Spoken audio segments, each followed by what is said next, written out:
Hello guys! ఈరోజు మనం Oracle నెట్‌సూట్ overview గురించి చూద్దాం. So, let's come to our course ఇంట్రడక్షన్‌కొచ్చేసినట్టయితే, దీంట్లో మన టాపిక్స్ వచ్చేసరికి ఇందులో ఓవర్‌వ్యూ అంటే ఏంటో చూద్దాము. ఆర్‌డీబీఎంఎస్ అంటే ఏంటో చూద్దాము. అలాగే వర్కింగ్ విత్ ఫార్మ్స్ అంటే ఏంటో చూద్దాము. అలాగే కన్క్లూజన్. సో, ఫస్ట్ వచ్చేసరికి ఓవర్‌వ్యూకొచ్చేసినట్టయితే మన ప్రీవియస్ క్లాసెస్‌లో డిస్కస్ చేసుకున్నాం. ఈ నెట్‌సూట్ అనేది మొత్తం అంతటిని కలిపి మొత్తం అన్నీ మాడ్యూల్స్ కలిపి ఒక అప్లికేషన్‌లోనే మనం మెయింటైన్ చేస్తున్నాం అని చెప్పి ప్రీవియస్ క్లాసెస్‌లో మాట్లాడుకున్నాం. దీంట్లో ఏంటంటే దీన్ని మేజర్‌గా మనం కోర్ ఈఆర్‌పీ అండ్ నెట్‌సూట్ సీఆర్‌ఎం అని చెప్పేసి మాట్లాడుకుంటాం. దీంట్లోకొచ్చేసినట్టయితే మనకి ఫీచర్స్ అనేవి చాలా అడ్వాన్స్ లెవెల్‌లో ఉంటాయి. ఫైనాన్షియల్ కేపబిలిటీస్ అనేవి. దీంట్లోకొచ్చేసరికి బండిల్ అండ్ సూట్ సొల్యూషన్స్ వచ్చేసరికి ఇందులో చూసుకున్నట్టయితే, ఫస్ట్ మనకి ఇంటర్నేషనల్ టాక్స్ రిపోర్ట్స్ అనేసి, సబ్సిడరీ నావిగేటర్స్ అని ఒకటుంది. అలాగే డాష్‌బోర్డ్ నావిగేషన్ పోర్ట్‌లెట్ అనుంది.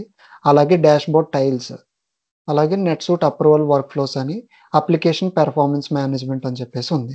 ఇందులోకి ఇంటర్నేషనల్ టాక్స్ రిపోర్ట్స్ అంటే మనకి ఇంటర్నేషనల్ వైడ్ మొత్తం జరిగిన రిపోర్ట్స్ అన్నీ కూడా ఇందులో మనం మెయింటైన్ చేస్తాం. అంటే ఏ ట్రాన్సాక్షన్స్ అయినవి, మొత్తం టాక్స్ ఎలా పే చేశారు వాళ్ళు, సో ఆర్డర్స్ ఎలా ప్రాసెస్ అయినాయి, మొత్తం ఎవ్రీథింగ్ అనేది రిపోర్ట్స్ మనకంతా కూడా ఈ నెట్‌సూట్ అప్లికేషన్‌లోనే మనకి అవైలబుల్ అవుతుంది. సబ్సిడరీ నావిగేటర్ అంటే సబ్సిడరీ ఈస్ నథింగ్ బట్ మనకి లొకేషన్ అనమాట సబ్సిడరీ అంటే. అది మనకి ఇండియా కావచ్చు, యూఎస్ కావచ్చు, కెనడా కావచ్చు, ఇలాంటి లొకేషన్స్ ఎగ్జాంపుల్ తీసుకున్నట్టయితే. డాష్‌బోర్డ్ నావిగేషన్ పోర్ట్‌లెట్ అంటే ఏంటంటే మనకి పోర్ట్‌లెట్ అంటే ఇది ఒక టైప్ ఆఫ్ విజువల్ ప్లగిన్ అనమాట. అంటే దీంట్లో మనం నెట్‌సూట్ డాష్‌బోర్డ్‌లోని అంటే మనకు కావాల్సిన ఫీల్డ్స్ గాని, డేటాను గాని మనం దీన్ని హైలైట్ చేసి మనకు కావాల్సినట్టు పెట్టుకోవచ్చనమాట. By using the snapshots గాని ఎగ్జాంపుల్‌కి తీసుకుంటే.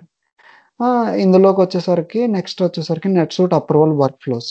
నెట్‌సూట్ అప్రూవల్ వర్క్ ఫ్లోస్ అంటే ఆహ్, బై డిఫాల్ట్‌గా మనం క్రియేట్ చేసే ఆర్డర్స్ గాని, ఏ ఆర్డర్స్ క్రియేట్ చేయాలన్నా ప్రతి ఆర్డర్‌కి ఒక సెర్టైన్ టైప్ ఆఫ్ అప్రూవల్స్ ఉంటాయి మనకి డైరెక్ట్‌గా.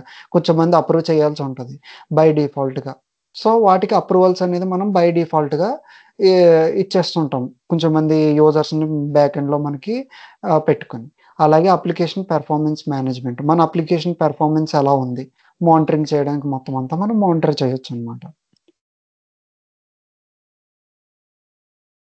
సో, నెక్స్ట్ వచ్చేసరికి మన టాపిక్ ఆర్‌డీబీఎంఎస్. ఆర్‌డీబీఎంఎస్ అంటే ఏంటంటే రిలేషనల్ డేటాబేస్ మేనేజ్మెంట్ సిస్టమ్ అనమాట. రిలేషనల్ డేటాబేస్ మేనేజ్మెంట్ సిస్టమ్ అంటే ఇదేంటంటే యూనిక్ టేబుల్స్‌ని మాత్రమే అలౌ చేస్తది మనకి. ఇందులో ఏంటంటే ఒక టేబుల్‌కి, ఇంకో టేబుల్‌కి రిలేషన్ ఉంటదనమాట. అంటే ఏంటంటే, ఇప్పుడు మనం ఇప్పుడు కస్టమర్‌ని తీసుకున్నామనుకోండి. కస్టమర్‌కి మనం నేమ్ అని, ఒక అడ్రెస్ ఉంటది. వాడు ఏ సిటీ నుంచి చెందినోడు, వాడికి ఒక పోస్టల్ కోడ్ అంటే ఏంటంటే, ఒక పిన్ కోడ్ ఉంటది. అలాగే ఒక ఫోను నంబర్ అనేది ఉంటది మనకి. దీంట్లో ఇంటర్‌లింక్ ఏంటంటే మనకి ఒక కస్టమర్ అనేవాడిని మనం క్రియేట్ చేసాం. సో, పర్టిక్యులర్ కస్టమర్ అనేవాడు ఒక పర్టిక్యులర్ దాన్ని ఆర్డర్ పెట్టాడు. ఆర్డర్ పెట్టాడంటే మనకి ఇంటర్‌లింక్ అనేది ఉండాలి కదా!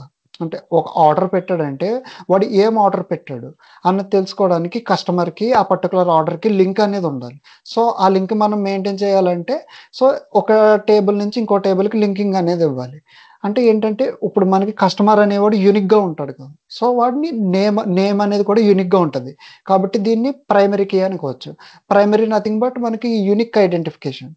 సో, దాన్ని ప్రైమరీ కీ అనుకుంటాం. ఇప్పుడు వాడు ఒక ఆర్డర్ క్రియేట్ చేశాడు. అందులో గనుక ఈ నేమ్ అనేది మనం ఇంటర్‌లింకింగ్ అనేది మేనేజ్ చేస్తే, పర్టిక్యులర్ రిలేటెడ్ కస్టమర్ అనేవాడు ఏం ఆర్డర్ క్రియేట్ చేశాడు అన్నది మనకు తెలుసుకోవాలి అంటే చాలా ఈజీగా ఉంటది. అందుకే మనకి ఈ ఇంటర్‌లింకింగ్ అనేది అందులో ఫారెన్ కీ అనేది అవుతది దీంట్లో. ఎగ్జాంపుల్ చూసినట్టయితే. దట్స్ నథింగ్ బట్ ఆర్‌డీబీఎంఎస్ అన్నమాట. అలాగే దీంట్లో ఏంటంటే మన డేటాబేస్ ఇన్ఫర్మేషన్‌ని ఆన్ టైమ్‌కి మనం చూపించగలం ఇందులో. రియల్ టైమ్ డేటా ఇన్ఫర్మేషన్ అని. నెక్స్ట్ మన టాపిక్ వచ్చేసరికి ఇందులో ఫార్మ్స్ అనమాట. ఫార్మ్స్ అంటే ఏంటంటే, ఇది మనకి ఒక మేజర్ ఇంటర్‌ఫేస్. అంటే హోల్ నెట్‌సూట్‌లో ఈ ఫార్మ్స్ అనేది ఎంటైర్‌లీ కీ రోల్ ప్లే చేస్తది. ఈ ఫార్మ్స్ యూజ్ చేసుకొనే మనం నెట్‌సూట్‌లో మన బిజినెస్ ప్రాసెస్ అనేది రన్ అవుతా ఉంటది దీంట్లో. ఈ ఫార్మ్‌లోనే మన బిజినెస్ నీడ్స్‌కి తగ్గట్టు మనం డేటా అనేది ఎంటైర్ డేటా అనేది ఇందులో మెయింటైన్ చేస్తూ ఉంటాం. అది ప్రైమరీ ఇన్ఫర్మేషన్‌లో లైక్ ఏ ఫీల్డ్స్ ఉండాలి, ఏంటి, ఏ బటన్స్ చూపించాలి, ఎలా ఉండాలి, మొత్తం అంతా కూడా మనం క్రియేట్ చేస్తాం మన బిజినెస్ నీడ్స్‌కి తగ్గట్టు. అలాగే ఇప్పుడు రీఆర్గనైజ్ చేస్తూ ఉంటాం దీంట్లో ఫీల్డ్స్ గాని, లేదంటే మొత్తం మన బిజినెస్‌కి తగ్గట్టు. ఇట్స్ నథింగ్ బట్ ఫార్మ్స్ అన్నమాట.